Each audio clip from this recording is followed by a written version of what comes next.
Onde está a cultura? A cultura está em todos os cantos do Brasil.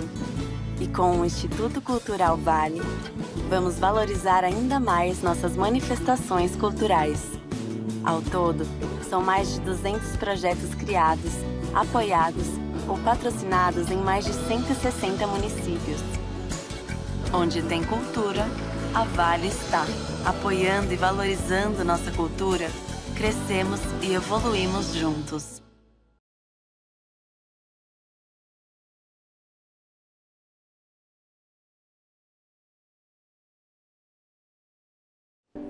Oi, gente, boa noite. Obrigado por estarem aqui. Meu nome é Afonso Borges. Vamos dar início a mais uma edição, aqui pelo terceiro ano consecutivo em Itabira, do projeto Sempre um Papo, que esse ano comemora 37 anos de vida. E vida muito feliz nos últimos 2, porque aqui eu fiz o Festival Literário Internacional de Itabira. Estamos na terceira edição, vai acontecer entre 26 de outubro, entre 26 e 31 de outubro, com muitas boas novidades, mas eu não vou contar nenhuma aqui.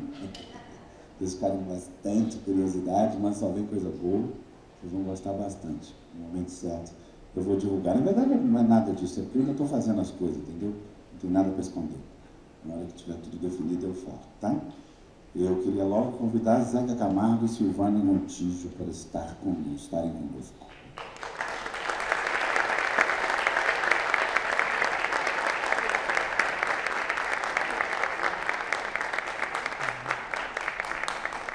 E para falar algumas palavras neste grande evento, eu queria convidar meu amigo querido Marco Antônio Laje.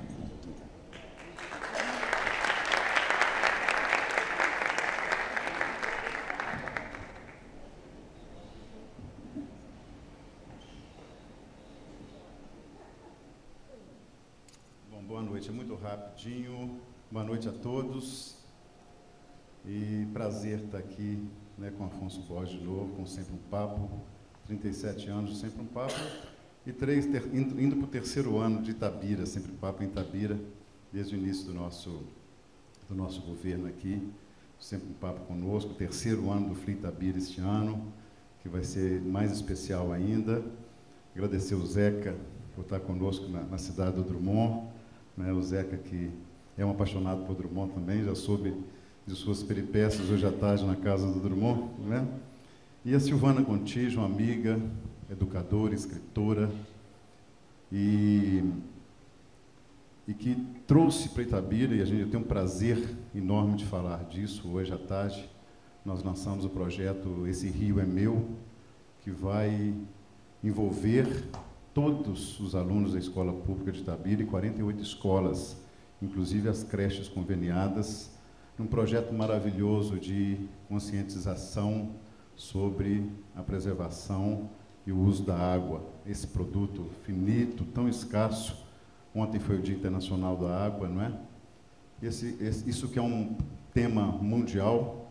Itabira, a primeira cidade de Minas Gerais, depois do sucesso desse projeto no Rio de Janeiro e em outros lugares, a Silvana traz esse projeto para nós, o que vai ser um exemplo. Acho que nós estamos preparando o cidadão do futuro, Itabira, principalmente para uma cidade minerada que tem tanto problema de água, que a gente possa aqui, né, entender, né, e conscientizar a nossa população sobre o uso da água. Obrigado, Silvana, né, por essa iniciativa conosco aqui. Obrigado, Zeca, e Afonso, sempre obrigado por trazer sempre um papo para a nossa cidade. Então, bom proveito a todos, gente. Obrigado. Tem gente dizer que este momento é um momento muito especial. Muito, muito, muito, muito especial. Enquanto a gente está conversando aqui, é por isso que eu não estou lá, se não estaria lá, no Teatro do Rio de Janeiro, está sendo lançado o novo decreto da Lei Rouanet. Isso é muito importante para a gente. Só quem da produção cultural sofreu o que sofremos nesses 4 anos terríveis que passamos no governo desta pessoa, que passou, é que sabe o que nós vivemos. desde perseguições particulares, a bloqueios de contas, a interrupções de instruções normativas, de bloqueios de pareceres e toda essa coisa que se pode fazer no âmbito do escopo do Estado contra a cultura brasileira. Então, nesse momento está lá a Margarete Menezes, o Lula e todos os outros colocando de novo de pé o Ministério da Cultura, que um país civilizado tem que ter o Ministério da Cultura. Sabe, isso é importantíssimo. Então, digo depois desse início, que esta iniciativa, o Sempre um Papo, e o Festival Literário Internacional de Itabira é patrocinado pelo Instituto Cultural Vale via Lei Rouanet. Muito obrigado.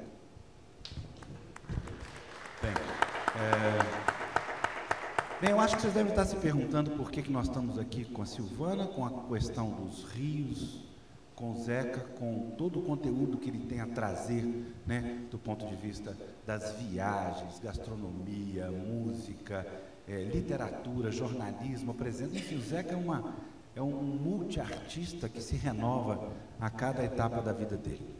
E como ele vai fazer 60 anos daqui a pouquinho a gente pode cantar parabéns, 15 dias para ele, eu fiz essa mistura que pode parecer avulsa, mas não. Nós estamos falando aqui de consciência, patrimônio, tudo isso que nos compõe, né? E que nos defende. A gente precisa de ter isso colado na pele, colado na vida cotidiana, porque não é só de rio, não é só de proteção ao meio ambiente, e tudo isso que escorre pelo trabalho da Silvana, mas agora que esse projeto Cidade e Seus Rios está tomando corpo, a Silvana está entendendo a extensão e os colaterais, né, Zeca? Os colaterais que surgem desde a educação infantil, né, a criança se transformando frente a uma realidade que ela não conhecia, que é um rio que antes era um simples depósito de lixo, né? Então, tudo isso que a gente está fazendo aqui tem como ponto, linha central, a cultura e a educação. Então, é por isso que eu coloquei esses dois aqui. Eu peço a Silvana que inicialmente faça uma fala sobre o trabalho, sobre a cidade, seus rios, e depois eu e Zeca vamos entrevistar a Silvana de novo, né, Zeca? Então, falamos outra coisa. Muito obrigado, Silvana. É uma alegria estar aqui com vocês essa noite. O Afonso atendendo a um pedido manifestado pelos professores que estão nos nossos grupos, já sendo treinados e recebendo várias capacitações para a implementação do Esse Rio é Meu.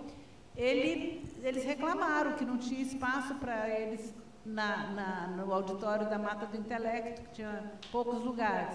E aí eu falei isso para Afonso, ele imediatamente sugeriu e organizou e montou e fez acontecer. Zeca, eu aqui para a gente fazer Sempre um Papo. Esse mesmo Sempre um Papo, no qual eu lancei todos os meus livros, desde sempre, né? Menos o da moda, todos, né? Afonso foi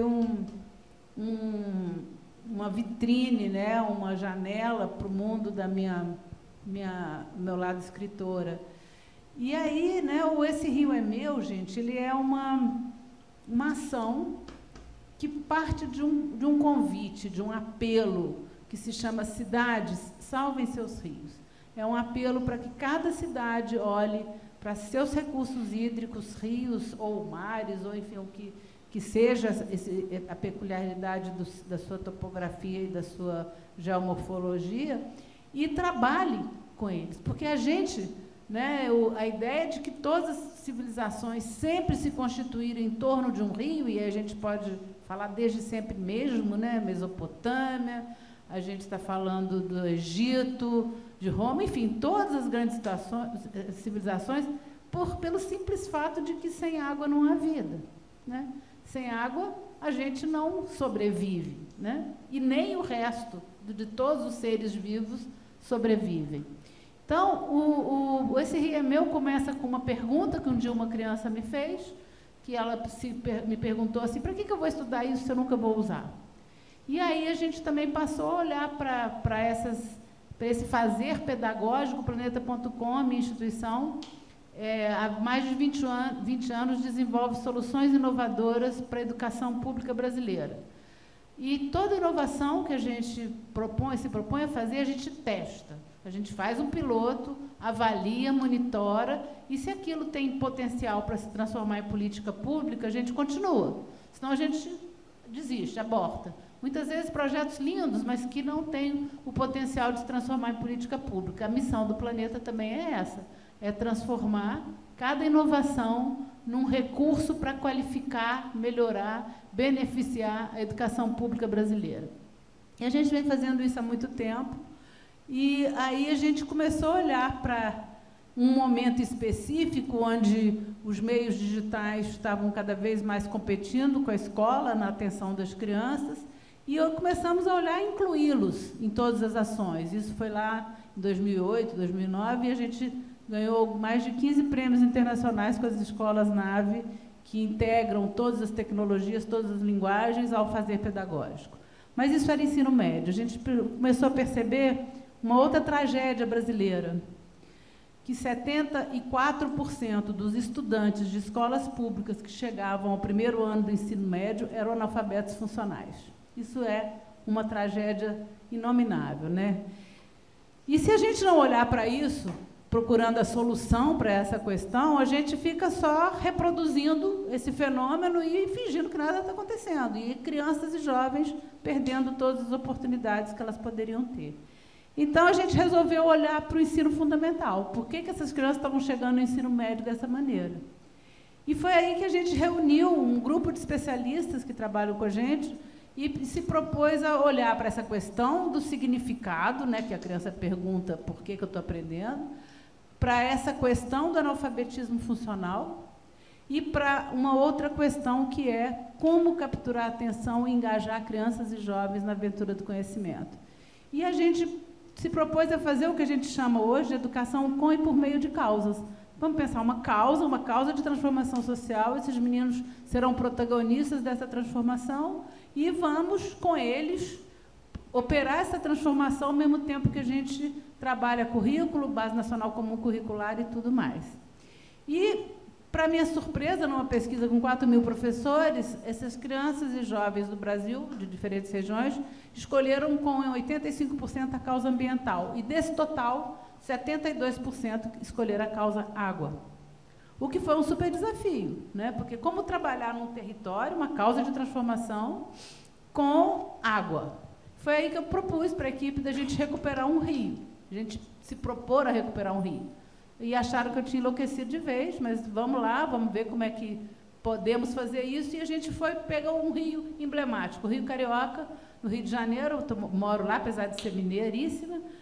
E lá no Rio de Janeiro, o Rio Carioca, o que dá nome ao gentílico, é o rio da fundação da cidade, é o rio que abasteceu de água potável a população durante mais de 200 anos, e que estava esquecido, estava negligenciado, estava totalmente poluído, né?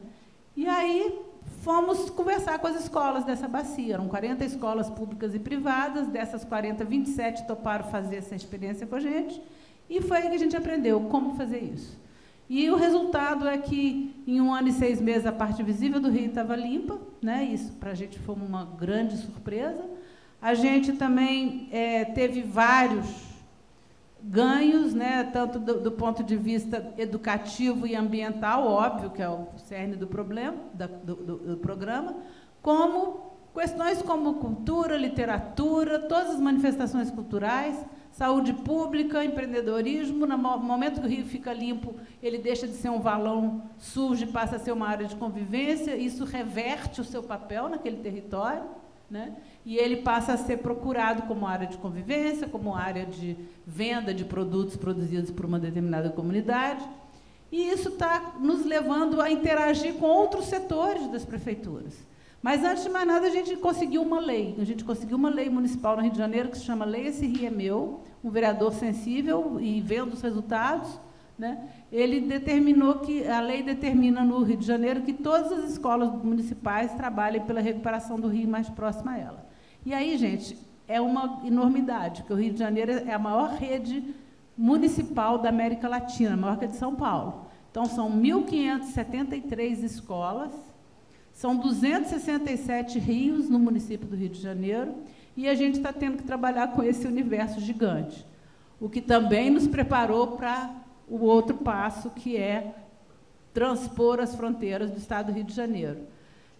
Eu posso dizer para vocês que os resultados que a gente está colhendo são super bonitos e a gente está muito esperançoso. A gente já está agora sendo convidado para implementar o programa em mais 14 municípios da região da Baía de Guanabara, cujos rios drenam para lá, o que a gente começa a fazer a partir da outra semana. E, finalmente, Itabira, porque o Marco, lá atrás, antes dele ser prefeito, ele me convidou para vir aqui, e ele já tinha ouvido falar dessa nossa iniciativa, que começava lá no Rio de Janeiro, e queria que a gente desse um jeito de trazer isso para Itabira, né, Marco? Marco, você está aqui na frente? Tá, porque eu não enxergo nada com essa luz. Estou aqui. E é incrível que a gente esteja aqui hoje lançando Esse Rio é Meu, né? E é o primeiro município mineiro a recuperar seus rios a partir do trabalho das suas escolas, e a gente está muito feliz com isso. Eu estou muito feliz, porque, para minha surpresa, a gente começou a trabalhar com as escolas daqui no final de janeiro, foi a primeira formação, e nós estamos no dia 23 de março, e a quantidade de resultado que essas escolas estão produzindo é impressionante. É muito impressionante. A saída hoje lá do evento da Mata do Intelecto, né, que chama assim, eles vieram me falar, falaram assim, Silvana, você não sabe com quem você está lidando, não. Você não sabe quem é Itabira, não. Eu falei, eu não sei mesmo. Como é que é isso? Falei, não, você vai ver o que nós vamos fazer aqui. Eu falei, eu quero ver o que vocês vão fazer aí. Eu quero que essa ameaça se cumpra maravilhosamente bem. E eu acho que, assim, o apoio da Secretaria Municipal de Educação e da Secretaria Municipal de Meio Ambiente já denotam esse governo, né? Já mostram como todos estão engajados e estão torcedores, né? Eu acho que é isso. Acho que quando uma causa pega, né? Eu estava falando para o Afonso e para o Zeca hoje, que no Rio de Janeiro a gente virou a boa notícia da vez. É muito engraçado que os jornais agora ligam e falam assim, o que vocês têm aí de notícia boa de uma escola para a gente dar encerrando o jornal? E a gente vive alimentando com essa informação. E aí, agora, né, eu estou vendo que aqui em Itabira, vocês dispararam, assim, né? A gente tinha um programa, tem 4 etapas. A primeira etapa é o diagnóstico, depois, sei lá, um mês e tanto depois vai ser o planejamento. Aí depois que vai para a ação. E vocês já saíram agindo, né? Quer dizer, eles entenderam, fizeram o diagnóstico, planejaram, organizaram. E em 1 mês e meio, eu nunca vi isso, né? Então, assim, é muito auspicioso, é muito feliz estar aqui nesse momento, vendo esses resultados que nos surpreenderam muitíssimo, e eu quero dar os parabéns para essa rede municipal de ensino, para a Secretaria de Meio Ambiente e para cada um dos professores que estiver aqui hoje, porque eu sei que muitos se inscreveram e estão aqui. E eu queria que vocês...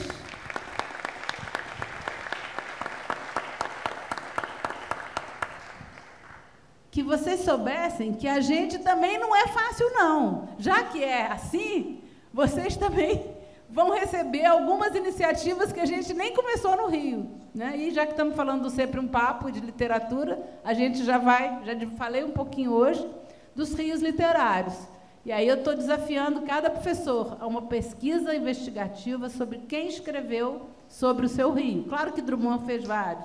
Eu até trouxe um dos poemas que me mandaram. E a fonte da água santa, não é isso, Mar? Poço da Água Santa, que eu me surpreendi com um totem lá, com um poema lindo do Drummond, que eu não conhecia, né? E que vinha conhecer por conta do Esse Rio é Meu, por conta de estar aqui em Itabira. Nós vamos começar agora um projeto e vamos propor para um outro apoiador, ou para a própria Vale, se ela topar também, os rios literários, onde a gente vai fazer itinerários, produzir itinerários de turismo cultural, de turismo literário, onde as pessoas vão caminhar pelo rio e receber nos seus celulares as informações de quem escreveu, qual livro, trecho do escrito e em que momento daquele rio aquilo foi fonte de inspiração. Porque os rios eles são e foram fontes de inspiração. Não hoje, né, quando a gente passa pelos rios das nossas cidades, a gente evita olhar, inclusive.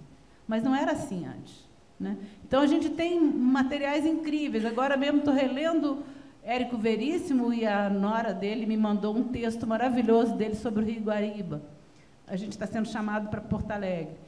Então, eu acho que essa fonte de inspiração, ela migrou para vocês, né? Vocês estão nos inspirando a querer mais. E a ver que, uma vez que esse desafio posto, vocês estão se saindo tão bem aqui em Itabira, vamos mais. Vamos fazer os rios literários, vamos fazer um outro programa que a gente está sendo patrocinado por umas tintas autossustentáveis, que é ecossustentáveis, que é pintar os bueiros todos da cidade com motivos chamando atenção para uma realidade, né? O mar começa aqui, nesse bueiro. Gente, 82% do lixo que vai para os oceanos vem pelos rios. Nós estamos na década dos oceanos. O Esse Rio é Meu foi convidado, segunda-feira eu fiz uma apresentação na ONU sobre esse programa, como a gente está fazendo, e a gente agora integra o Pacto Global e mais uma perspectiva de limpeza dos oceanos, da década dos oceanos. E o mar começa aqui. Só que a gente incluiu o Mar Começa em Ti. E aí é outro programa que eu ouso trazer para Itabira, sabendo que a gente vai conseguir fazer aqui, talvez antes de outras cidades. Podia falar aqui milhares de coisas, mas eu vou fazer uma pegadinha com o Zeca. Já que estamos falando de rios e de como eles estão gritando por socorro, eu pedi para o Zeca, e ele concordou em ler para mim, um poema meu que está saindo agora no último livro infantil, mas que virou um mote dos professores do Rio e que eu trago para vocês, que é o Grito do Rio. Porque a gente trabalha, gente, com um conceito de direito ambiental, onde todos os elementos, cada elemento da natureza é sujeito de direitos. E o rio, vocês ouviram falar que um rio na Bolívia processou o Estado e ganhou? Ele é um personagem, ele é um sujeito de direitos. É claro que foi um grupo de pessoas que organizou o processo. Então, eu dou voz a cada elemento da natureza nessa próxima coleção de livros, cujos direitos eu doei todo para o programa. E por isso que eu fico me sentindo livre para falar deles, porque é uma iniciativa que eu acho que traz para o aprendizado uma ludicidade. Então, vão ter vários produtos culturais dessa turma do planeta. E, em primeiríssima mão aqui, eu quero dizer que eu criei um personagem para Itabira. E eu estou apaixonada por ela. É uma lobinha guará que se chama Flora. E na semana que vem a gente vai lançar a Flora já na plataforma que está sendo criada para os professores, já integrando com a turma do planeta. Mas todos os elementos da natureza têm direito a gritar pela sua integridade. E é isso que eu fiz nesse último livro. Aí eu pedi para o Zeca ler, ele topou, não é isso, Zeca? Que é uma honra para mim, é claro. Imagina, eu não sabia que era em primeiríssima mão. Eu conheço seus trabalhos, esse aqui não conhecia, mas talvez era alguma coisa que tivesse me escapado, como o livro, que também você não tinha, que era o meu, que eu acabei de autografar lá para ela. Depois a gente vai ter uns autógrafos atrás, é isso? Estão todos convidados? Bem, como muitos de vocês receberam, não sei se todos, o Zeca trouxe de presente para vocês esse livro que vocês acabaram de receber. Dos Novos Olhares, e a gente pode autografar com o maior prazer. Mas eu fui agraciado com essa honra aqui de ler O Grito do Rio. Ele faz aniversário, vocês que ganham presente. Igual o mapping. Eles nem sabem que é mapping. Então vamos lá. O Grito do Rio, Silvana Contígio. Sou água. Perdão, já comecei mal, péssimo. E a pessoa é acostumada com TP, né? Vamos lá. TP é teleprompter, quando a pessoa fica lendo. Coisa de TV, jornalista. Ou você acha que a gente decora aquelas notícias todas? Não. Vamos lá. O Grito do Rio, Silvana Contígio. Sou água, sou vida, sou música e tenho que chegar ao mar. Meu destino é passar, mas também sou margem e sou raiz, sou árvore e sou planta. Sem isso, cada vez passo menos e é mais difícil seguir o meu caminho. Por isso, grito. Corro, rolo, me lanço, cascateio para chegar ao mar. tropeço em pneus, arrasto lixo, lixo e lixo. Minha vida é passar. Eu queria passar lindo e limpo. E chegando ao meu destino, oceanar. Não sou lixão, não sou valão. Sou rio para ser mar e não posso parar. Me ouça passando, me veja rolando e me deixe a sede aplacar. Sou o rio que passa em sua vida e o seu coração se deixa levar. Não quero arrebentar, não quero transbordar, não quero sujar. Quero ser estuário, quero ser berçário, quero brotar e jorrar, quero a vida levar. Quero e preciso desaguar. Quero chegar ao mar e me espraiar. Me deixem molhar, me deixem nutrir, me deixem servir. Me levem, me naveguem, mas me deixem a vida carregar. Se não for assim, juro, prefiro secar. Silvana, contigo.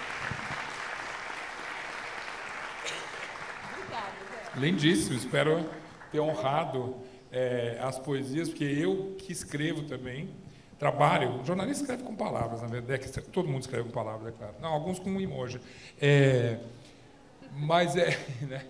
Mas a gente usa palavras sempre, eu tenho uma admiração, uma idolatria, uma admiração pelas palavras, eu tenho um cuidado ao escrever, ao usá-las, eu escrevo também, mesmo quando a gente vai para a televisão, a gente escreve, televisão é texto, basicamente.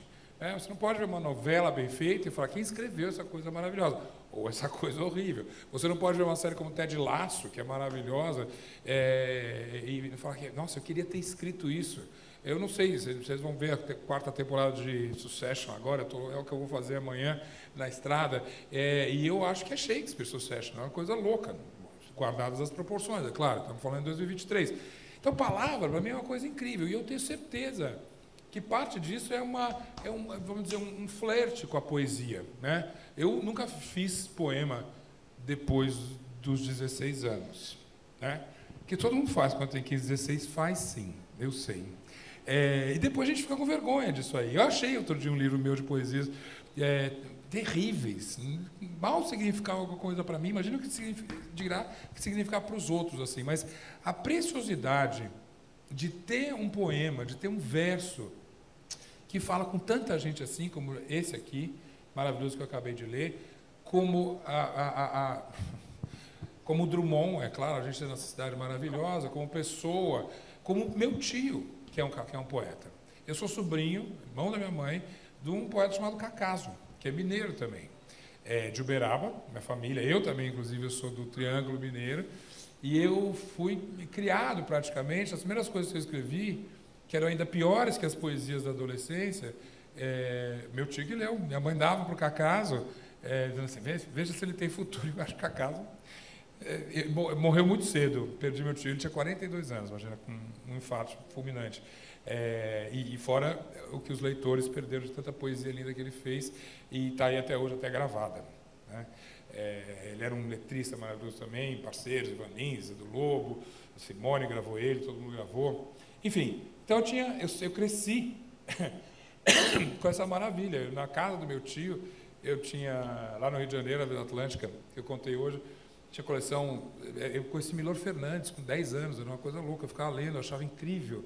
Milor Fernandes, turma, mestre máximo das palavras, e não tão mestre do desenho, mas eu nunca esqueço, o Milor fazia passarinho com dente, lembra disso, os dentes para fora, tinha livro chamado Fábulas Fabulosas, e eu li aquilo encantadíssimo, e lia as poesias do meu tio também, que, além do que, tinha um certo charme de ter uma certa mineirice ali no meio, né? Ele tem um livro, inclusive, que se chama Mar de Mineiro. Então, para falar um pouco de poesia, eu até separei uma poesia aqui do Mar de Mineiro, que eu queria ler para vocês, que é curtinha também, chama-se Se Porém Fosse Portanto. E assim, como crescer com isso aqui e não ficar louco com as palavras? Veja, Se Porém Fosse Portanto, título, poesia. Se 300 fosse 30, o fracasso era um portento. Se bobeira fosse finta e o pecado sacramento, se cuíca fosse banjo, água fresca era absinto. Se centauro fosse anjo e atalho labirinto, se pernil fosse presunto, armadilha era ornamento. Se rochedo fosse vento, cabra viva era defunto. Se, porém, fosse portanto, vinho branco era tinto. Se marreco fosse pinto, alegria era quebranto. Se projeto fosse planta, simpatia era instrumento. Se almoço fosse janta e descuido fosse tento, se punhado fosse penca, se 200 fosse 20, se tulipa fosse avenca e assistente fosse ouvinte, se pudim fosse polenta, se São Bento fosse santa, Dona Benta fosse benta, e o capeta sacrossanto, se a dezena fosse um cento, se Cutia fosse anta, se São Bento fosse bento, e Dona Benta fosse santa. Eu acho a coisa mais... É meu tio, pode aplaudir aí, tudo, eu adoro, né? É incrível. É Cacaso, é do Cacá, do Mar de Mineiro. Tem um poema chamado Mar de Mineiro. Mar de Mineiro é Goiás, Mar de Mineiro é Minas. Ele faz essa coisa linda. A gente está numa cidade onde o Horizonte foi tão cantado, obviamente, essa palavra figurativamente, por Drummond. Mas isso aqui, essa paixão que a gente tem por palavras, é uma coisa louca e às vezes vem num trecho lindo. Eu quero oceanar aqui, como você... não, é isso que você fala mesmo? É isso. Fala, eu nunca vi isso ser usado como verbo. E aí tem ali no verbo perfeitamente lindo. Então é impossível você não se apaixonar por essas poesias maravilhosas, por essas palavras incríveis. E eu tenho um trabalho pelo qual eu sou bastante conhecido justamente, que é de televisão, de reportagem, um pouco glamouroso, um show business assim, é bacana. Mas eu, de uma certa maneira, eu trabalho com esse mesmo cuidado. E que às vezes eu passo... Não, aí, peraí, eu tenho que falar. Gente, falando do Zeca, eu tive que fazer a apresentação e começou a falar direto. Né? Não, provoquei para ver o Pois é, não fala. Zeca liga, tem que desligar ele de vez em quando. É o seguinte, eu conheço o Zeca, escritor e jornalista. Eu lancei todos os 9 livros do Zeca.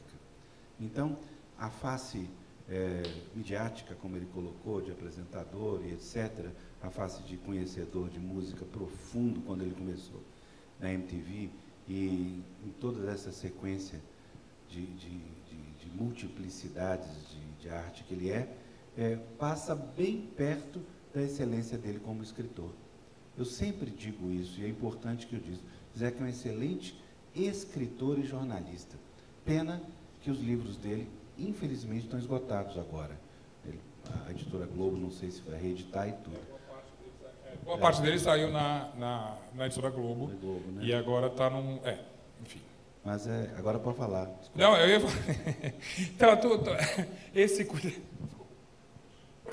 isso aqui é um resquício do carnaval, né, Covid. Eu estou com uma tosse alérgica super chata. E à noite, obviamente, ficar mais cansado. Mas sim, esse respeito aqui, às palavras, é alguma coisa que sempre me seguiu, inclusive na imprensa. Eu comecei como jornalista na Folha de São Paulo, antes até que a MTV. Eu era apaixonado. E veja só, era um moleque que não tinha nem estudado jornalismo e que foi... parar na Folha de São Paulo, uma série de acasos, a Lilian Patti, o Leão Servo me convidaram, e eu trabalhava com artes plásticas, eu comecei a escrever isso, e eu dançava, e eu comecei a escrever sobre dança na Folha Ilustrada, e aí fui crescendo para outras coisas, mas desde o início, e porque a Folha, enfim, e todos os lugares que eu trabalhei, mesmo na TV Globo, a gente privilegia o texto, eu tinha um cuidado, um carinho enorme com isso, e mais do que os próprios veículos que eu trabalhava, você tinha os leitores, para quem você escreve. Você tem que ter certeza de que você está dando um prazer para essas pessoas, porque eu tinha esse prazer, né? Que era um prazer que saía da leitura que eu fazia. Eu digo que eu entrei no mundo dos livros, sabe por quê? Muita gente ficou horrorizada, né? Que eu comecei a ler livro, apaixonar por livros, fora os livros infantis. É preciso lembrar que 50 anos atrás, livro infantil não é essa maravilha que é hoje, né? Eram tão poucos que tinha, né?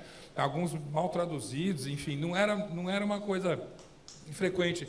Mas eu comecei a apaixonar por livros por causa de uma senhora chamada Agatha Christie, que é uma loucura. E então eu falava, mas Agatha Christie? Eu falei, Agatha Christie, maravilhosa, mas isso é porta de entrada para a literatura? Eu falei, claro que é. Qualquer livro é uma porta de entrada. Se a gente falar de gerações mais novas, quantas pessoas vocês já viram que torceram o nariz e dizem, minha filha está lendo, mas é Harry Potter. Eu não entendi o mais nessa frase, entende? Porque primeiro que é maravilhoso, segundo que é um livro, e dali ela pode se interessar por magia, por cosmologia, por Idade Antiga, pela história da Inglaterra, pela relação do Brasil com a Inglaterra, qualquer coisa. Tudo é porta de entrada. E tudo que você precisa, e é uma pergunta que sempre me fizeram também, como é que eu faço para meus filhos se interessarem por livro? Primeiro, deixa ali do lado. É sempre bom esbarrar em livro, assim, né? Lá em casa tinha livro. Eu nunca lembro do meu pai falar, agora você tem que ler isso aqui. Mas a gente esbarrava em livro aqui. Não, esbarrei de propósito. Quase caiu em cima de mim. Eu fiz.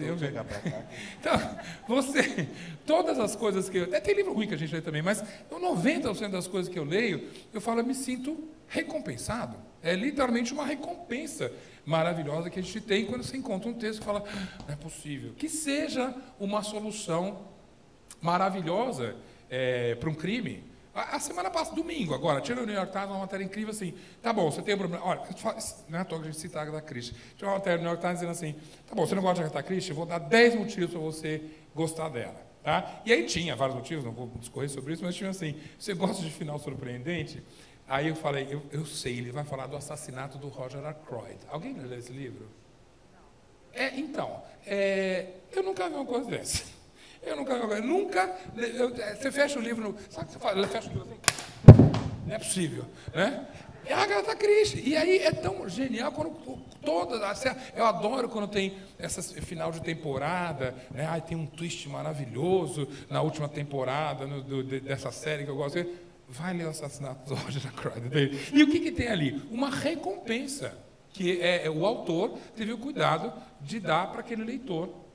Ou o roteirista para aquele espectador, ou o blogueiro para o seu internauta, qualquer coisa assim. Então, esse respeito que eu acho que a gente celebra toda vez que a gente faz Sempre um Papo, porque eu nunca vi um chato que fosse, ruim nem se fala, mas chato, você fala, isso aqui está cumprido, nunca vi. Os que participei, não falo em justa causa, mas, não estou falando desses, os que assisti, e inclusive online, são coisas que você fala, nossa, eu estou vendo coisas assim, de autores que eu já conheço, que eu já li, que eu já vi no Sempre um Papo, porque tem muitos reincidentes, inclusive, felizmente, e você fala, eu estou levando alguma coisa, eu estou aprendendo alguma coisa. Como autor, a gente tem que devolver isso para as pessoas, né? O livro mais recente que eu escrevi foi um livro de contos, que foi publicado, na verdade. Eu já estou escrevendo mais 2, mas foi um livro de contos que surgiu quase de uma brincadeira, que é chama-se Quase Normal, que eu comecei a escrever. Os primeiros 6 meses da pandemia, eu fiquei virtualmente isolado. Eu apresentava um programa na TV Globo, que era aos sábados de manhã. Eu acordava 4 horas da manhã, fazia o programa, voltava para minha casa ao 12:30, não saía mais durante a semana toda. Histórias não muito diferentes de tantas pessoas aqui. E eu comecei a ficar um pouco de saco cheio daquele cotidiano, que era muito parecido, muito igual, e eu comecei a imaginar cenários um pouco surreais para aquilo tudo, né? Eu moro no Jardim Botânico, no Rio de Janeiro, e eu comecei a pegar coisas que estavam acontecendo comigo e transformar em situações um pouquinho estranhas ali, na verdade. Eu, de fato, um dia, porque uma consequência, aqui em Itabira nem se fala, mas imagino, a natureza toma um pouco conta dessas cidades quando a gente ficou dentro de casa. E é natural, né? No Rio de Janeiro, então, eu moro no Jardim Botânico, os macacos começaram a aparecer. Eu moro do lado do Parque Lage, eles desciam aquilo, e mais de uma vez eu saio do banho, saio do quarto, eu vejo um na minha casa. E não é um macaco bonitinho, é prego, desse tamanho. E é aquela cena que parece desenho animado, sabe? Que você leva um susto e o bicho fala, os dois levam um susto e os dois saem correndo. Aí você pega uma cena dessa e inventa alguma coisa numa história, eu não vou dar spoiler, eu espero que vocês leiam os contos de Quase Normal, fala, por que não imaginar uma coisa um pouco diferente? Né? Para falar de um outro que tem uma coisa diferente, se entenderem um pouco mais, eu não vou contar o que os macacos fizeram no conto, mas imagina uma festa de Zoom. Quantos de vocês não foram em festa de Zoom? Nunca mais, né, turma? É para esquecer, né? Mas a gente em festa... Eu fui em festa de Zoom. O meu aniversário foi Zoom. Faz 8 de abril. Onde é que eu estava 8 de abril de 2020? Na minha casa, preso. E uma grande amiga minha, uma atriz deliciosa, resolveu fazer também uma festa de Zoom. A fantasia era pior. Era mais sem graça ainda. E eu comecei a imaginar uma festa de Zoom, onde de repente tinha num daqueles quadradinhos ali, alguém que ninguém conhecia.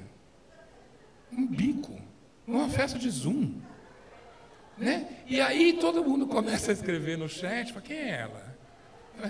Você que convidou? E ninguém sabe. E aí tem um desfecho que eu também não vou contar como é. Mas tudo isso não era... E aí eu ofereci para Todavia O Flávio gentilmente falou: isso aqui tem a ver totalmente com o espírito, a toda vez, fez uma coleção nessa época, que era 2020, na verdade, com tanta gente incrível, né, refletindo sobre isso. Estava lá eu refletindo, era meio surreal. Então esse foi o último, o livro mais recente meu publicado, ele é de 2021, comecei em 21, e agora já estou trabalhando em outros. Mas em cada conto desse eu tinha que dar uma recompensa, eu tinha que dar um assassinato do Roger Ackroyd. Não são histórias de crime, mas eu falava, eu tenho que surpreender esse leitor, essa leitora, porque eles vão voltar. Porque qual é a história mais arquétipa que tem? As Mil e Uma Noites. E o que é As Mil e Uma Noites? Uma maneira de engajar o leitor o tempo todo. Esperta aquela Sherazade, né? Enquanto ela pudesse contar uma história, ela ia contando até que ela finalmente conquistava uma outra coisa e ficava livre daquela sentença. Resumindo, uma obra maravilhosa. Essa eu lhe teria. Por pura devoção. Então, você tem que dar essa coisa completa. Eu estava lendo aqui, eu estava sendo entrevistado por um cara muito legal, Guilherme Guerra, que é ali. Ele perguntou: o que você está lendo agora? O que você está vendo agora, ouvindo agora? E ele falou: nossa, qualquer recorte que você faz do que você está lendo agora, agora, né? Assim, 23 hoje, né? 23 de março de 2023, porque é o que eu li essa semana. Eu estou lendo 3 livros, eu terminei 2 deles, estou lendo um que é um pouco maior, assim, mas um deles é um livro incrível. Me permita só consultar aqui, porque o autor é o... Então, é um livro que se chama O Crime do Bom Nazista.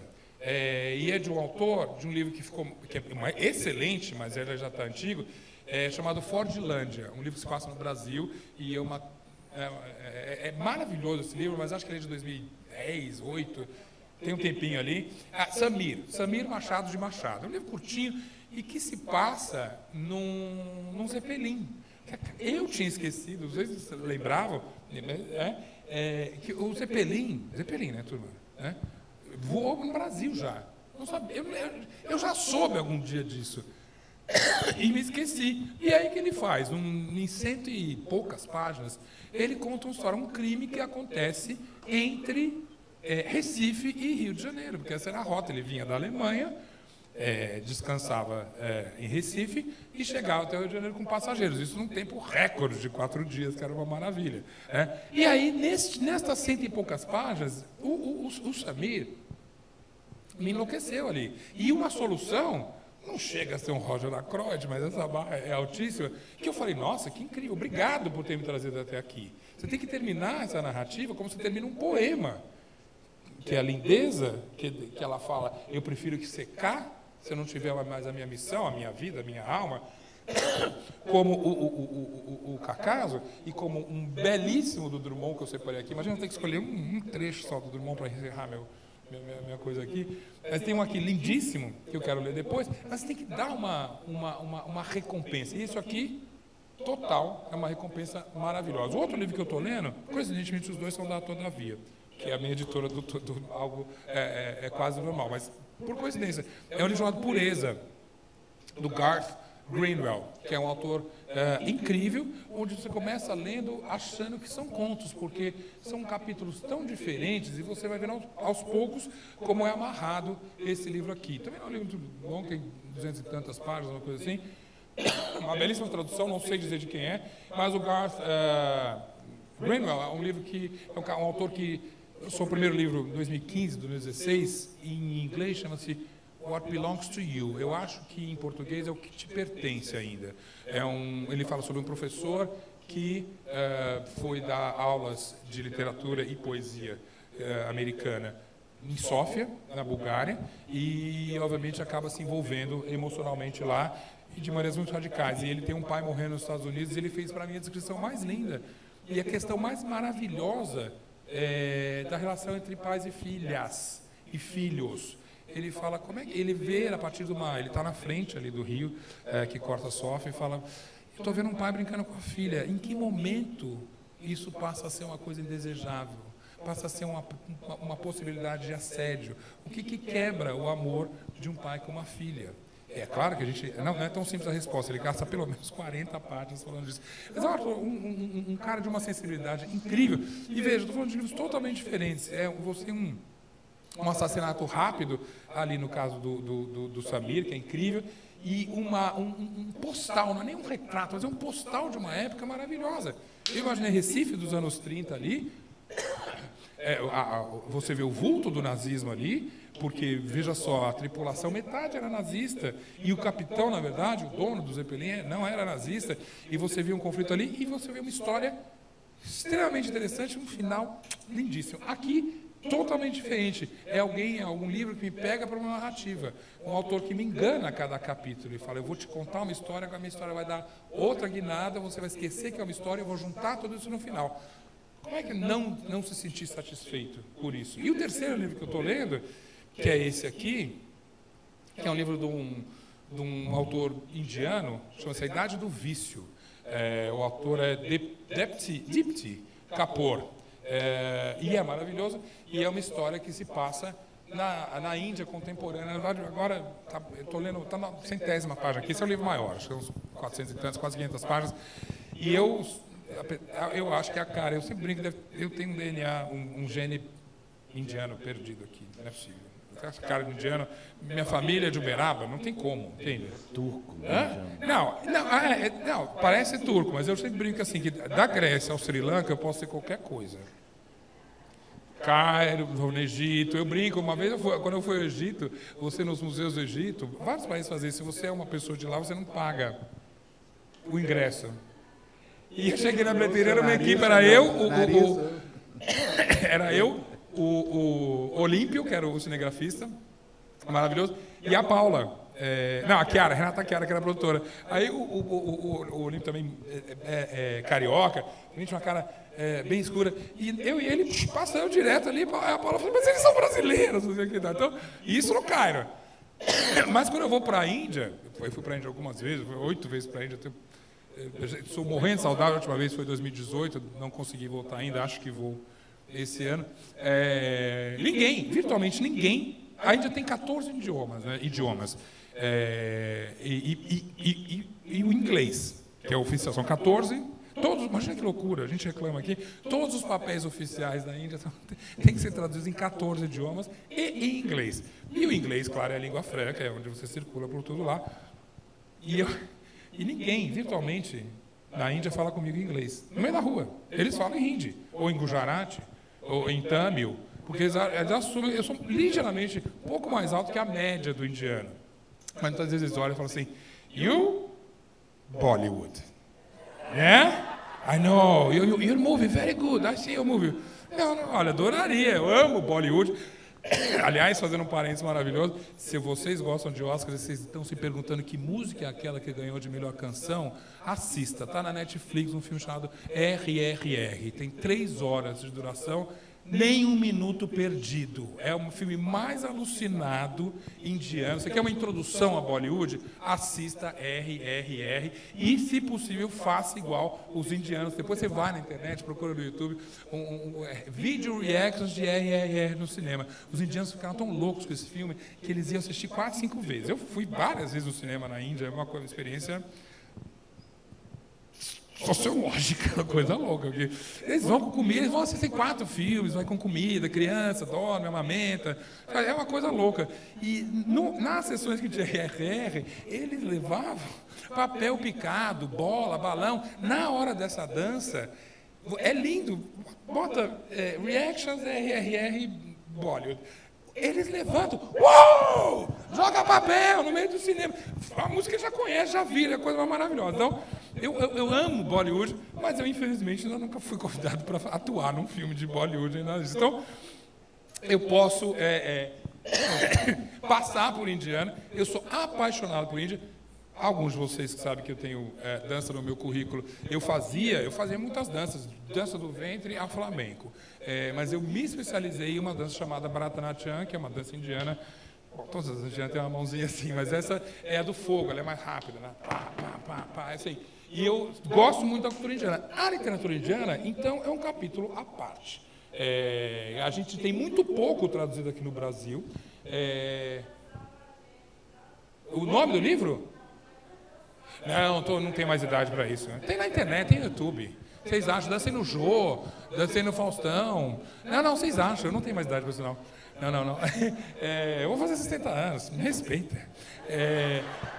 Mas eu pensei que você quisesse o nome do livro, e eu vou repetir. A Idade do Vício, que é maravilhoso. O nome do cara... que é mesmo?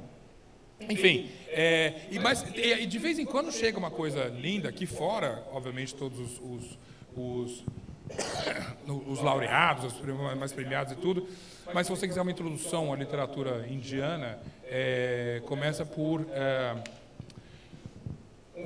acho que é um equilíbrio delicado, a delicate balance, Mistry Roy, eu acho que é o nome desse autor, que é uma saga maravilhosa, um pouco como esse aqui, A Idade do Vício, do Depit Kapoor, e tem tantos outros. Jogos Vicious Games, é uma série da Netflix, pode começar a assistir na série e depois você vai para o livro, é maravilhoso, todos esses. Então, eu dei rapidamente aqui um conjunto de 3 livros que eu estou lendo agora, e que são totalmente diferentes, mas totalmente me satisfazem plenamente, porque todos mexem com essa coisa. Incrível que, primeiro, um respeito pela palavra, aqui nas traduções, pureza eu até li no original, o Samir, obviamente, escreve em português. Eu imagino que A Idade do Vício foi escrito em inglês, porque a maioria desses autores que saem, o próprio Salman Rushdie, que é paquistanês, na verdade, deixa eu me corrigir aqui, não é indiano, mas escrevem em inglês como a primeira língua. Agora, que dá um Google rápido. Ele é paquistanês ou ele é indiano? O paquistanês, né? O Salman Rushdie. Enfim, então, justo, não, mas aí o problema é global. O problema é que a Índia está enfrentando agora. Outro editorial, outro dia, também do New York Times, falando que o chefe de Estado mais popular do mundo, o Modi, ele tem 78% de aprovação do povo.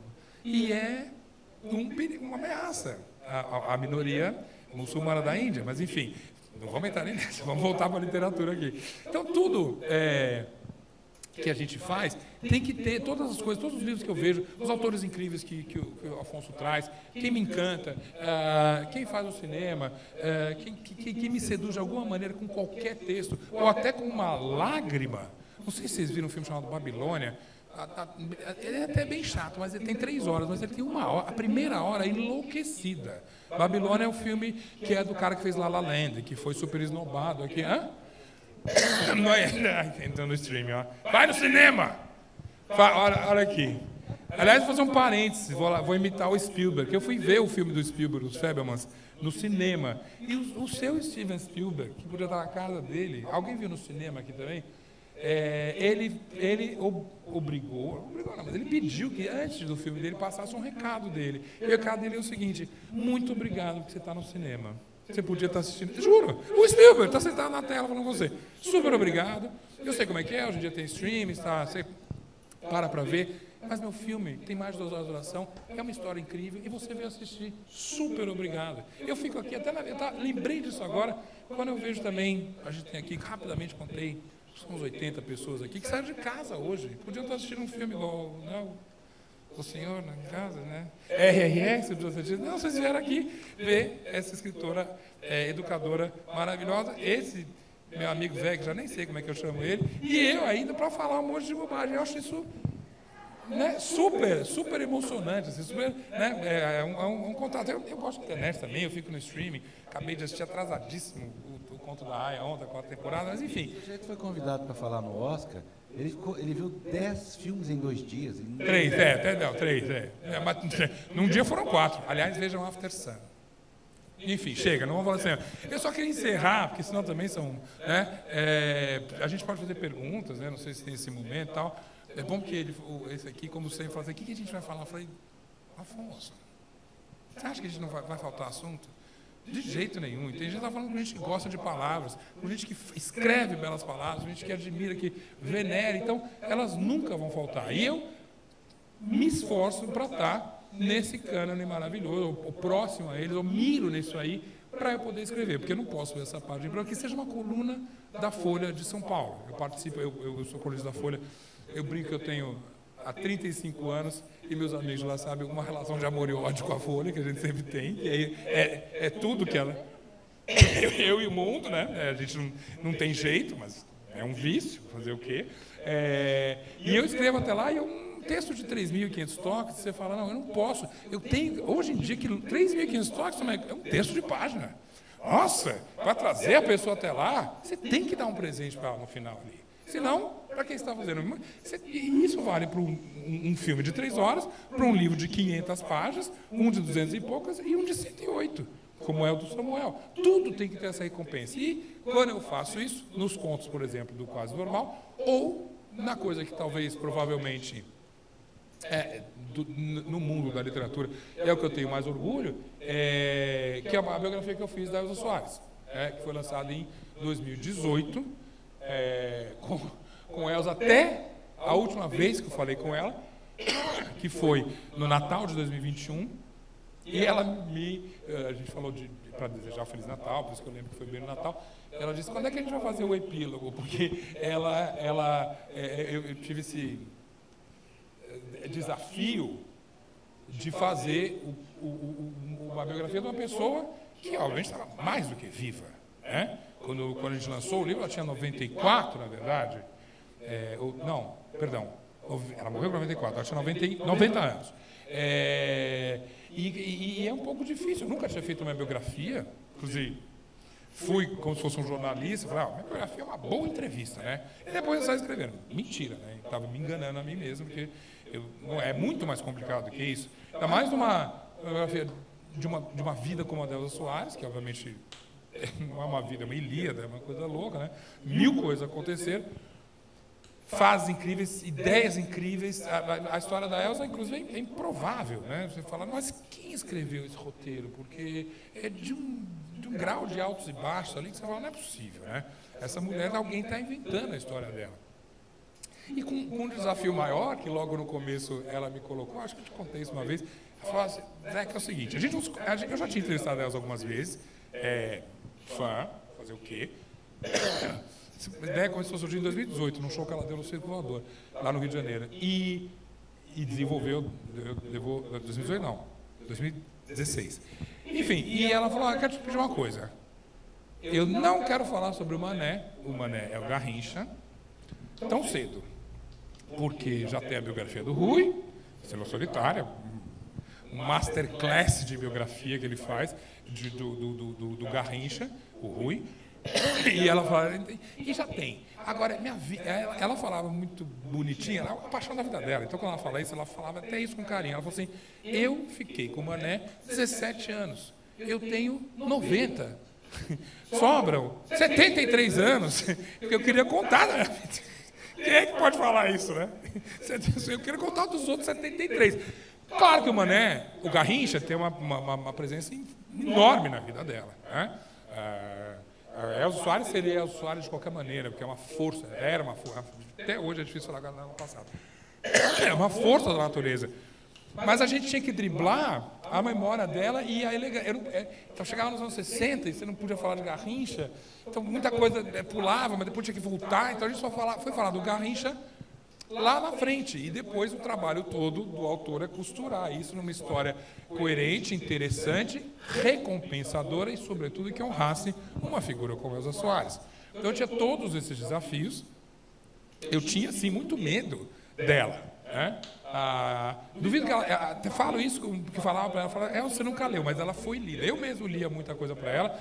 O Pedro, que é o que trabalhou com ela até o final, lia as coisas para ela. E eventualmente ela discordava um pouco das coisas. Ela tinha um processo que a gente seguiu ali, que é super interessante. A primeira vez que ela falou isso foi quando ela teve um período que quando ela perdeu o filho do Garrincha. O garoto tinha 8, 10 anos, não, menos. Acho que era 8 anos. E foi um trauma terrível, né? Muito triste. E ela caiu nas drogas. Ela não estava numa fase boa da carreira, musicalmente, artisticamente. E ela caiu nas drogas. E ela me chamou para contar esse episódio. Um dia, ela era muito engraçada.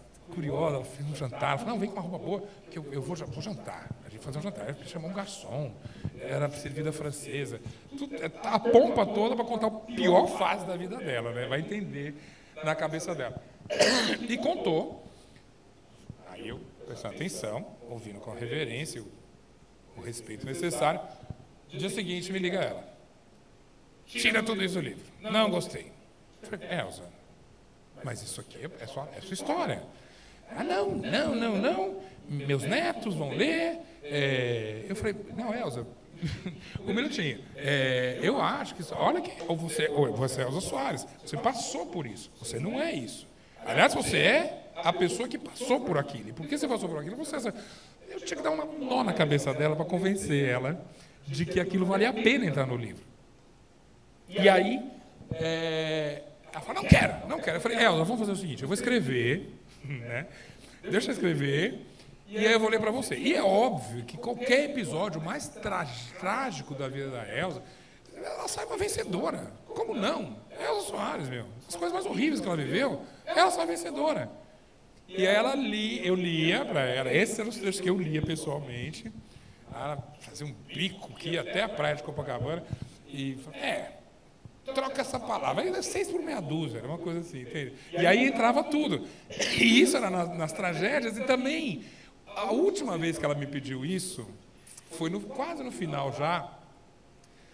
E olha como a cabeça das pessoas é incrível. E olha a minha responsabilidade de traduzir uma coisa dessa em livro, justamente, né?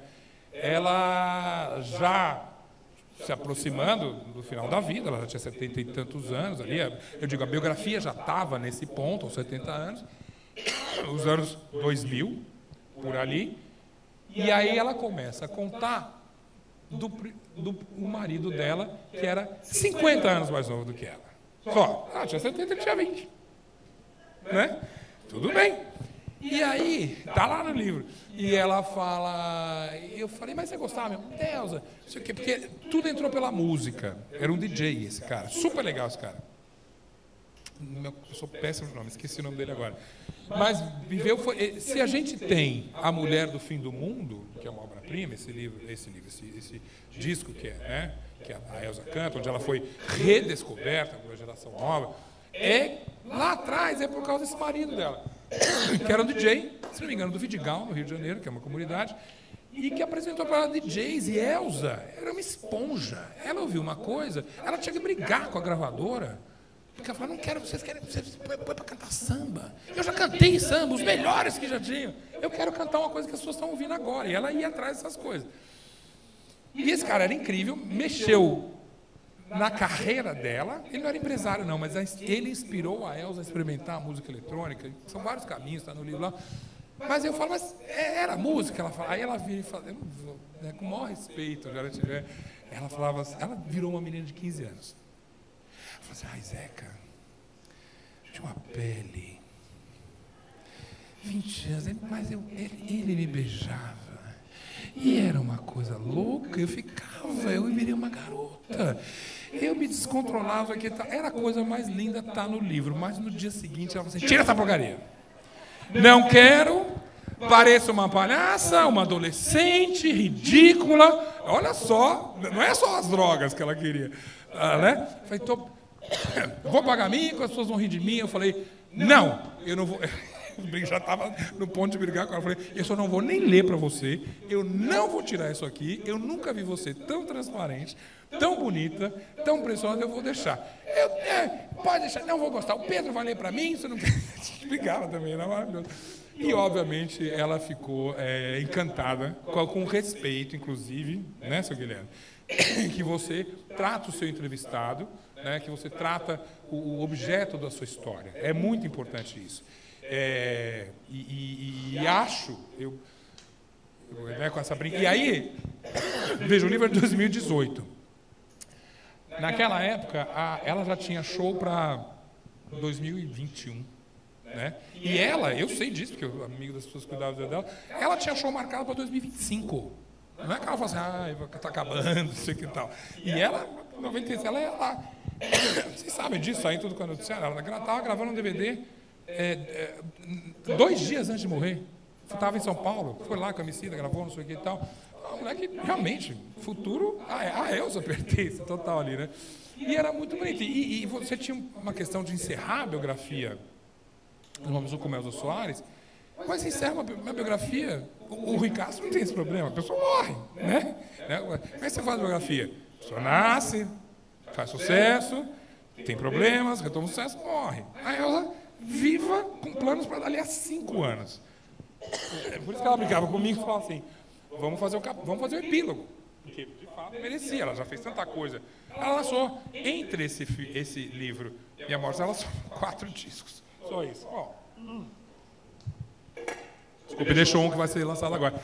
Então, essa era toda a responsabilidade, eu vou resumir já, tá tarde. Mas de você contar uma história que agrade ao seu foco, ao personagem da sua história, a você como escritor e, sobretudo, a quem está lendo. Você precisa fechar aquilo. E a gente teve uma solução que era falar, bom, o mundo segundo Elza. Né? O que a Elza acha de Deus, da mulher, de ser negra, do racismo?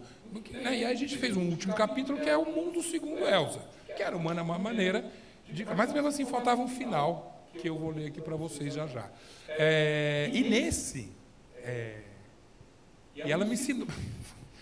parece até um clichê, eu ainda aprendi com as Soares, mas de fato, entre as coisas que ela falou nesse mundo segundo Elza, teve um momento, eu falei, e as mulheres? Pô, difícil, é uma mulher até hoje, mas você conquistou tanta coisa. Ela falou assim, é incansável, é todo dia. E eu não tenho nem esse lugar de fala para falar, eu estou reproduzindo o que a Elza fala.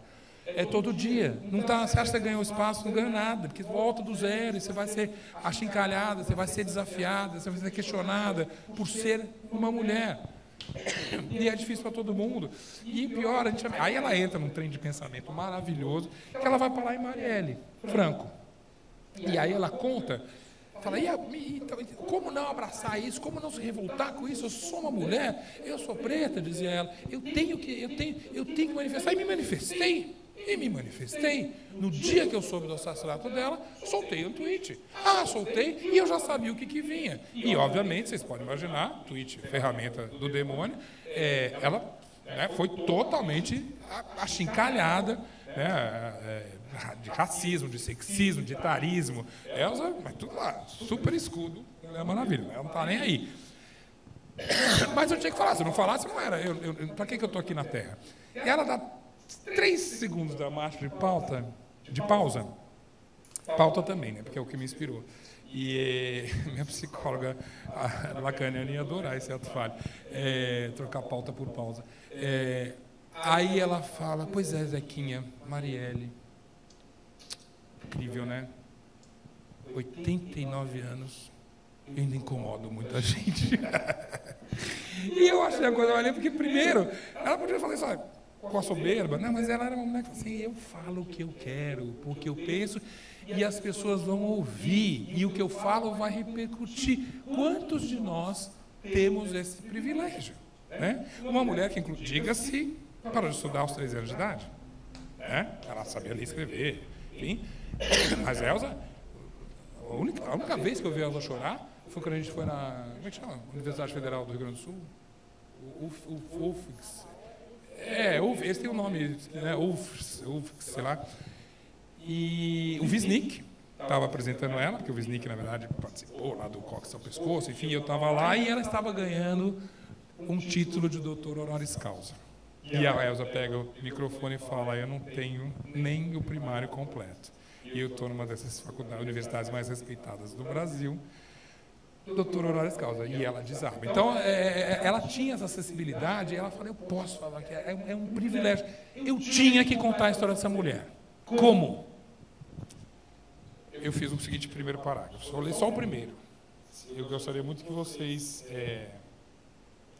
acho que está aqui. Eu acho que achei aqui.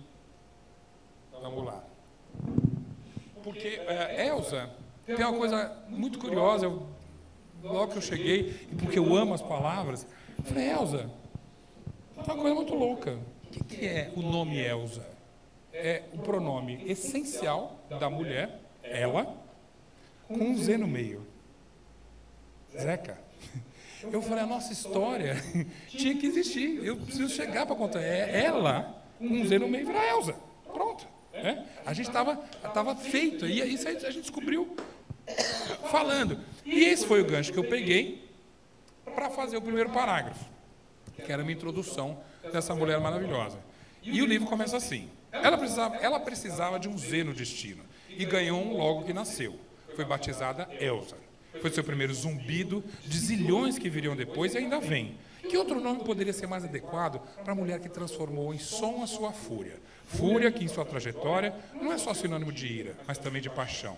Essa é a história da Elza, que zombou da ziquezira, chamou para zoeira, tirou da zique da dor prazer e luz, fez unir até a letra X, cobriu-se de êxitos, deslumbrou os palcos com exuberância, sobreviveu ao exílio e mais, zelou pelos seus amores, zangou-se com o que não achava certo, ficou zonza com as tragédias pessoais. De cada uma delas, saía meio zen e retomava o caminho que percorre até hoje, nunca numa linha reta, mas zigue-zagueando como lhe convém. E aí, eu falei, eu tenho que estar nessa história, e eu tenho que botar a letra Z, e ela é o zumbido, ela fala, ela casou aos 13 anos, porque ela entrou no mato para ouvir um louva-a-Deus zumbindo, e isso tudo era assim, eu precisava terminar essa história. E eu termino, eu não vou ler o último parágrafo, que é um pouco longo, e a gente já está longo aqui, não quero, eu falei que ia dar uma recompensa, não um sacrifício para vocês. Ela termina, o livro termina com uma letra, aliás, com uma palavra que é muito simples e termina com a letra Z, que é paz. E ela, quando leu isso, ela ficou muito emocionada, ela falou assim, mas você está no começo e no fim do livro. Eu falei, você está em toda a página, isso aqui é o quê? Entende? Tudo isso com carinho, uma amizade enorme. E eu acho, nos lançamentos a gente viu esse livro, ele é de 2018, já vendeu mais de 60 mil exemplares, é uma referência nacional, internacional. A morte dela lembrada, celebrada a vida na morte, é claro, e de uma paixão que eu vejo até hoje nas pessoas. Gente que recebe o direct, essa coisa maravilhosa que é a rede social, fala, acabei de ler, eu acho incrível que 5 anos depois, quase, do livro, ele continua a inspirar muitas coisas. A gente, nos lançamentos, e essa é a última história que eu conto mesmo, as filas, você viu isso em BH, davam voltas. Por quê? Né? As pessoas iam falar com a Elza, e era assim, eu dava um autógrafo, aí vinha da Elza. A Elza, ela estava com a saúde em cimíssima, ela não tinha grip na mão, ela não tinha força, ela não assinava mais. Né? Então o autógrafo dela era um beijo. Né? Às vezes ela ficava o Pachuca no maquiador dela, sempre com o batom, dava 3 beijos, eu assinava e tal. Ela dava o beijinho e aí vinha uma pessoa, uma menina, um cara, enfim, falava, Elza, isso é tão importante para mim, porque quando eu tinha 16 anos, a fila lá, né?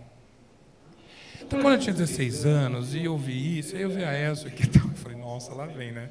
E eu com a próxima pessoa ali, né? Só um minutinho, tá acabando aqui e tal. Aí eu falei, Elza já tá viajando, a cabeça dela estava lá. Aí a pessoa falou, então, por isso eu sou muito grato a você, Elza. E aí você virava para a pessoa, para a menina, e falou assim, e sua mãe falou o quê? Eu falei, nossa senhora, aí vai ser mais 20 minutos. Levava horas. Não, eram 5, 6 horas de book signing. Da Livre Cultura, até lembrei isso eu brinquei com o Silas, o editor da Folha, para parar de me pedir obituário. Eu acho que uma das consequências de você ter 60 anos é que as pessoas começam a morrer. E aí você escreve, faz obituário aí, né? Então, de Erasmo a Burt Bacharach, eu estava virando quase um social obituário. E ele me pediu fazer um da Livraria Cultura em São Paulo. Eu falei, até de Livraria Cultura? E fiz com o maior prazer, porque a cultura, para mim, sempre foi um farol. E o lançamento do livro da Elza foi lá, na Cultura Grande, que antigamente era o Cine, esqueci o nome daquele cinema, lá no Curso Nacional. E aconteceu a coisa mais linda, para a gente encerrar, para mostrar o poder da arte que essa mulher inspirava. O lançamento começou às 7, 8 horas da noite, atrasado, era enorme, quem já teve o prazer de ir lá, era a Livraria Cultura, tinha uma rampa enorme, assim, uns balcões, né, ao longo dela, as pessoas ficavam olhando, gente de cima olhando, todo mundo olhando eu e Elza, né? Eu estava ali de coadjuvante, olhando ela, e aí aquela tempestade de São Paulo, né? Como agora. Cai a cidade, cai a luz na Avenida Paulista, Curso Nacional, breu. Já devia ser umas 11 horas da noite, assim, e a fila não dava sinais de avançar. Cara, nunca esqueço. Todo mundo pegou e fez assim. E de todos os balcões ali, todo mundo jogou a luz em cima das Elza Soares. Eu fico aí até hoje, sabe que arrepio é a única coisa que você não sabe disfarçar, né? Você pode chorar, rir de mentira. Arrepio, você não consegue fazer, tenta. E aí tinha 500, 600 pessoas jogando uma luz nas Elza Soares em total escuridão até 1h da manhã. Então, essa para mim é uma experiência maravilhosa. Só queria terminar com isso aqui, porque também a gente pode falar até meia-noite, não quero. Eu vou para Natal amanhã, às 4h da manhã. Para mostrar como tudo que a gente tem que fazer, um poema lindo como o que eu li aqui, os do meu tio, todos os Drummond, sem nenhuma exceção, uma coisinha ou outra que eu escrevo, você tem que dar um presente para as pessoas o tempo todo. E é isso que eu espero que tanto eu como a Silvana tenha feito hoje para vocês, e mais uma embalagem desse presente maior, que se chama Sempre o Papo, que a gente possa sempre começar, seduzir vocês com o primeiro verso e recompensar vocês com o último verso, ou que seja, no caso da Elza, com a última letra do livro. Muito obrigado mais uma vez, seu Afonso.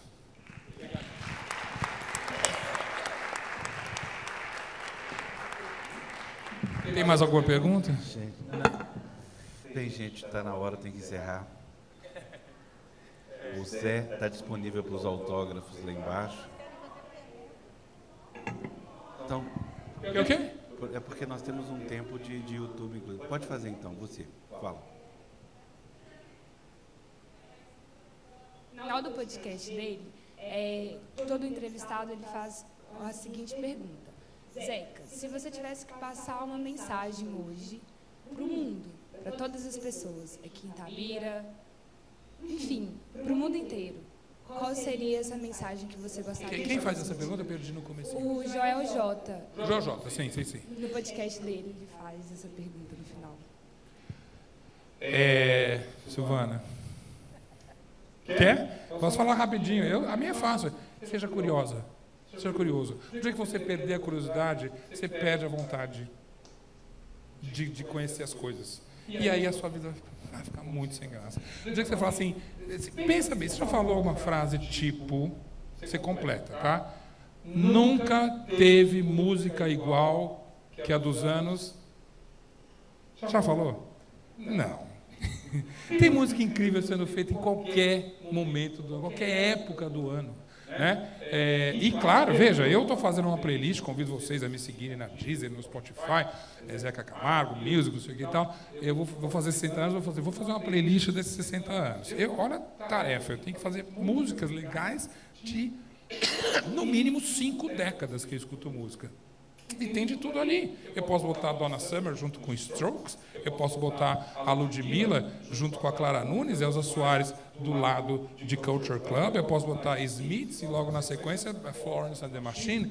Tudo é possível, porque eu acho, e as pessoas que eu admiro, vocês têm escritores que eu adoro, que estão escrevendo com 80 anos e 90 ou mais, é porque eles não perderam a curiosidade. Né? Se você tem cineastas, o próprio Spielberg já tem 70 e muitos, acho que quase 80, se não me engano, fazendo filme, é porque eles continuam com a curiosidade. Então, ao menor sinal de que a sua curiosidade está indo embora, reaja. Tá? É o que eu diria para essa juventude. Obrigada. Para qualquer pessoa. Desculpa. Não, diga. Para qualquer idade, juventude... Eu adorei a curiosidade, mas eu diria, não deixe de sonhar. Nunca, nunca. Porque a gente está aqui por isso, porque tudo começa com um sonho. Toda grande invenção, toda obra de arte, sempre começou com um sonho. E a gente, durante muito tempo, desdenhou do sonhador, né? Falava, fulano é um sonhador. E o sonhador, ele é o ser mais qualificado. Então, não desistam dos sonhos, né? Não desista dos seus sonhos. E Lene falava uma coisa que eu adoto, que é sonhos, acredite neles. Obrigada. Eu diria o seguinte, leia sempre. Só isso. Gente, muito obrigado. Steve Jobs, stay hungry. Você fique sempre faminto. Steve Jobs tem um discurso dele que chama Stay Hungry. Seja sempre faminto. Lendo, sonhando, sendo curioso. Bom. Não, mas eu vou... Assim, vocês já conhecem. E é a última estrofe. Você falou, Silvana. Não, eu falei mesmo. E está aqui porque é tão lindo. E hoje eu escolhi, entre tantas coisas... Teu amor bate na porta, que é um poema, às vezes até triste, mas ele termina de uma maneira que não é nem triste nem alegre, é simplesmente poética. É maior, eu não vou ler ele inteiro, mas a última estrofe diz assim: daqui estou vendo o amor. Daqui, eu imagino que é uma das janelas que eu visitei hoje, né? Daqui estou vendo o amor, irritado, desapontado, mas também vejo outras coisas. Vejo corpos, vejo almas, vejo os beijos que se beijam. Ouço mãos que conversam e que viajam sem mapa. Vejo muitas coisas que eu não ouso compreender. Bom, ruim, poético, é o amor. Está aqui nessa definição maravilhosa. A Silvana separou um poema. Eu separei um poema do Drummond que eu não conhecia, sobre águas e rios. Chama-se Cidade Sem Rio. O rio Amazonas é o maior do mundo, mas o rio do Tanque é o menor. Deslizava na fazenda de meu irmão. O Rio Doce banha terras amargas de maleita, ferro e melancolia. O córrego da Penha, esse coitado, mal fazia um poço raso, onde a gente fugindo se banhava. Talvez porque me faltasse água corrente, hoje a tenho represada nos olhos, e nesse vago verso fluvial. Carlos Drummond de Andrade.